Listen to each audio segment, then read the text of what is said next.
Hello বন্ধুরা, সুন্দর সকালের শুভেচ্ছায় আপনাদের সামনে একটা ভিডিও তুলে ধরেছি।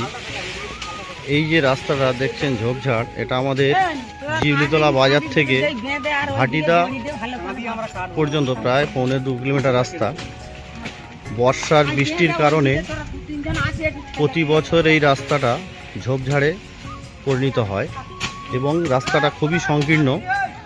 দু সাইডে খাল, এদিকে খাল আছে প্লাস এদিকে খাল আছে, তাতে মানুষের চলাচল এবং যানবাহনের পক্ষে খুব অসুবিধার কারণ হয়ে যায়। সেই জন্য এই রাস্তাটা আমাদের জিউলিতলা সিংহারিনিয়া বহুজন ক্লাবের তরফ থেকে পরিষ্কার করা হচ্ছে, সাফ সাফাই করা হচ্ছে। এর মেন উদ্যোগে আছে আমাদের ক্লাবের মেন সদস্য জাকির হোসেন শেখ। তিনি নিজেই এই কাজের উদ্যোগ নিয়েছেন, তার উদ্যোগে আমরা সবাই হাজির হয়েছি।